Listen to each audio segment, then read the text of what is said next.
सोलापूर कृषी उत्पन्न बाजार समितीची निवडणूक जी आहे ती आज पार पडलेली आहे। निवडणूक अधिकारी किरण गायकवाड सर हे सध्या आपल्या सोबत आहेत। आज किती टक्के मतदान झालं आणि काय नेमका काय झालेलं आहे ते आपण जाणूया। सर, आज किती टक्के मतदान जे आहे ते आज बाजार समितीचं झालेलं आहे? आज सोलापूर कृषी उत्पन्न बाजार समिती सोलापूर या बाजार समितीची निवडणूक आज शांततेमध्ये पार पडलेली आहे। एकूण 8 मतदान केंद्र होती। त्या 8 मतदान केंद्रामध्ये टोटल 21 बूथ, त्याच्यावरती एकूण 5431 टोटल मतदारांचे मतदान होते। त्यापैकी 5227 मतदान झालेले आहे। असे 96.24% मतदान झालंय। मतदार संघावाईज जर आकडेवारी जर विचारात घेतली तर सहकारी संस्थेमध्ये एकूण मतदान होतं 1895, त्यापैकी 1864 मतदान झालंय।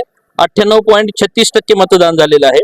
ग्रामपंचायत मतदारसंघामध्ये एकूण 1176 मतदान होतं, त्यापैकी 1160 मतदान म्हणजेच 98.64% मतदान झालंय। व्यापारी मतदारसंघामध्ये एकूण 1276 एवढं मतदान होतं, त्यापैकी 1203 म्हणजेच 94.28% मतदान झालेलं आहे। आणि हमाल तोलार मतदारसंघामध्ये एकूण 1084 मतदान होतं, त्यापैकी 1000 म्हणजेच 92.25% असे एवढे मतदान झालेलं आहे। म्हणजे ओव्हरऑल पूर्ण मतदान हे टक्केवारी बघितली तर 96.24% मतदान झालेलं आहे। पूर्ण मतदान प्रक्रिया ही शांततेत पार पडलेली आहे। मतमोजणीची प्रक्रिया ही उद्या म्हणजेच दिनांक 28/4/2025 रोजी सकाळी 8 वाजता सुरू होईल। याच्यामध्ये 10 टेबल लावण्यात आलेले आहेत।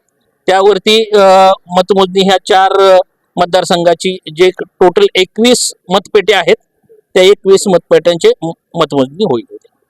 आपण जर पाहिलात तर सोलापूर कृषी उत्पन्न बाजार समितीची निवडणूक ही जी आहे ती मोठी रंगत ठरलेली आहे आणि उद्या याचा निकाल जो आहे तो लागणार आहे। राजनीती न्यूजसाठी मी दत्ता केरे, सोलापूर।